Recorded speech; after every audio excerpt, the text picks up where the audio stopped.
দিবেন। বাংলাদেশের ভাগ্য পরিবর্তন হয়নি, পঞ্চগড়ের ভাগ্য পরিবর্তন হয়নি। এই জেলার মানুষ দু একটা রাস্তা নিয়েই সবসময় সন্তুষ্ট থেকেছে। এই একটা জেলায় একটা হাসপাতাল হয়নি। এই জেলার মানুষ দিনের পর দিন রাজপথে দাঁড়িয়েছে, কিন্তু এই কেন্দ্রে বিভিন্ন ধরনের প্রভাবে এই পঞ্চগড়ের মানুষ তার ন্যায্য অধিকারগুলো পায়নি। আমরা এই অভ্যুত্থানে দ্বিতীয় স্বাধীনতা পেয়েছি, তারপরে পঞ্চগড়ে আমরা ফিরেছি। আজকে আমরা দেখছি এই পঞ্চগড়ের তেঁতুলিয়ায় আজকে থেকে 1-2 বছর আগে যেভাবে ট্রেজার মেশিন দিয়ে অবৈধ পদ্ধতিতে বালু পাথর তুলে বাংলাদেশের শুধু এই পঞ্চগড়ের মানুষের জীবনকে হুমকিতে ফেলা হচ্ছিল, এখনো সেই একই কাজ করা হচ্ছে। রাতের আধারে শতাধিক অবৈধ ট্রেজার দিয়ে জনগণকে ভূমিধসের মুখে ফেলে পানির স্তরকে নিচে নামিয়ে তারা এই চাঁদাবাজি করছে, আমরা সেটা জানি। আমরা জানি না, আমরা জানি কিনা এখনো তেঁতুলিয়া তারা অবৈধভাবে ট্রেজার মেশিন দিয়ে বালু পাথর তুলে চাঁদাবাজি করছে, সিন্ডিকেট চালাচ্ছে, শ্রমিকদের শোষণ করছে। যারা সরাসরি পদ্ধতিতে এই কাজগুলো করতে করে দীর্ঘ সময় কাজ করতে পারত, মজুরি পেত, তাদের হক তারা নষ্ট করছে, আমরা জানি কিনা। কোন ব্যক্তি কি পদে আছে নাম ধরে জানি। এই পঞ্চগড়কে অল্প কয়েকটা মানুষের জন্য আমরা হুমকি মুখে করতে দিব না।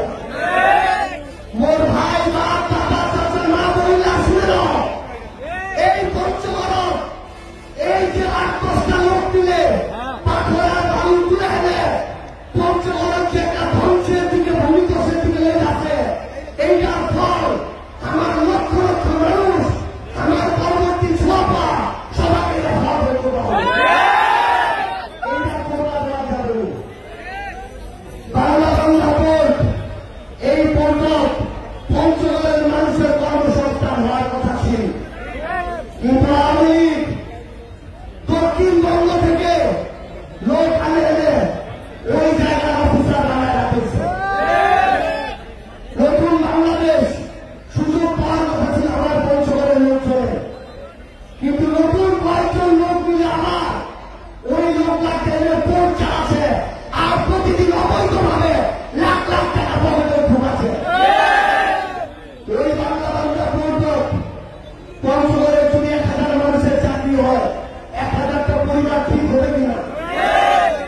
এই পঞ্চগড় এখনো থানায় যদি যান 2-1টা ভালো পুলিশ রইল, এমন অনেক পুলিশ আছে যাই কাঁচা সারবার আগর মুখ চাইলে আগর টাকা দিব হবে আগর টাকা যে পুলিশ ভালো তাকে আমরা সম্মান করবো, মাথায় উঠে রাখবো। কিন্তু কোন পুলিশ কর্মচারী ইউনিফর্ম পরা চোর বাটপার চাঁদাবাজকে পঞ্চগড়ে জায়গা দেওয়া হবে না। এই পঞ্চগড়ের সদর হাসপাতাল অফিসার থেকে শুরু করে পিয়ন এক একজন মনে হয় সাধারণ মানুষের এক একজন নবাব। এই নবাবী আমলের পতন ঘটানো হবে। একটা জিনিস মনে রাখবেন, একজন রিক্সা হও, অটো চালাও, যদি ওই জায়গা তোমার উপর অত্যাচার হয় আর সদর হাসপাতালের গেটের সামনে বসে পড়েন, এই নতুন বাংলাদেশের কারো সাহস নাই তোমার একটা লাঠিতে পিঠা উঠাই দিবে। অন্যায় দেখলে প্রতিবাদ করতে হবে।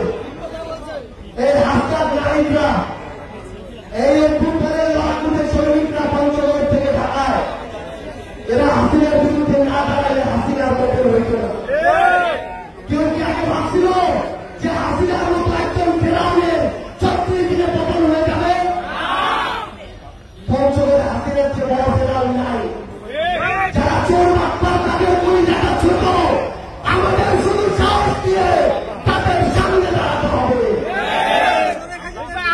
আপনাদের অনুরোধ করি, পঞ্চগড় বাংলাদেশের সর্বান্তরের জেলা, এমনি কোনো ধাপের কাছে ঠিকঠাক আসে না। যা কিছু আছে এই জায়গার নেতা নামক কিছু চেষ্টা ওই টেন্ডারবাজি করে ওই যারা এই ধরনের কাজ কাম করে কন্ট্রাক্টরদের সাথে ডিল করে অর্ধেক টাকা পকেটে ঢুকায় ফেলে।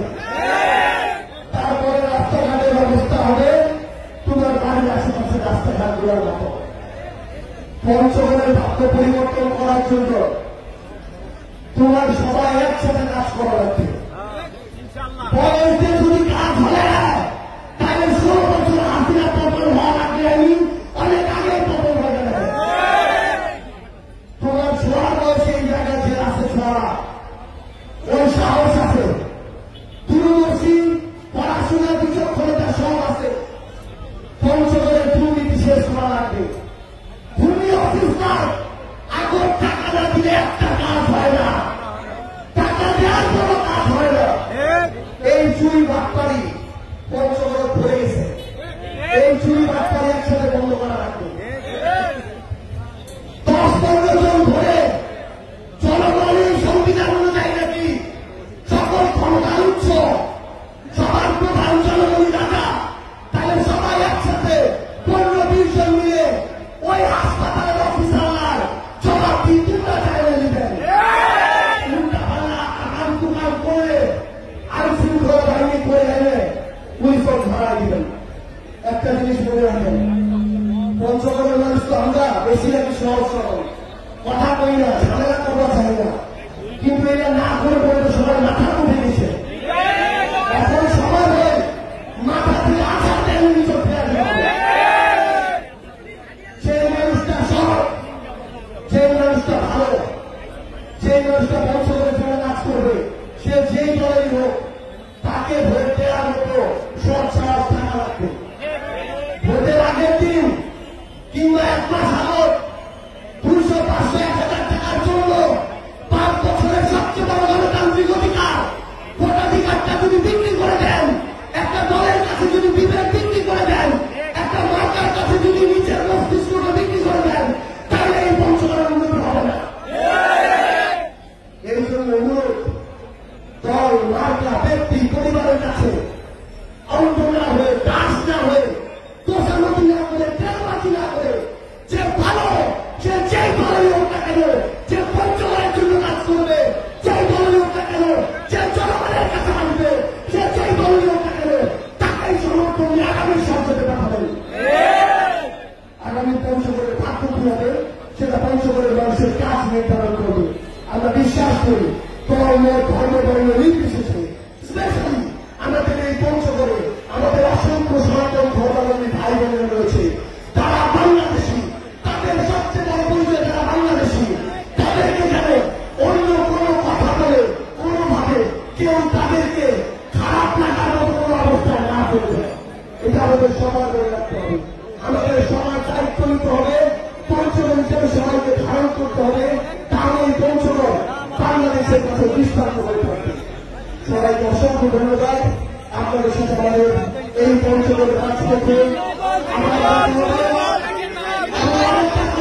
আপনাদের কাছে এই চিরকল 2025 সালের মধ্যে চালু হওয়ার কথা ছিল, কিন্তু পঞ্চগড়ে 2-1 মানুষ কেউ ওই চিরকলের কন্ট্রোল নিবে, এটা করতে গিয়ে এই বছর চিরকল হতে বাধা হয়ে দাঁড়িয়েছে।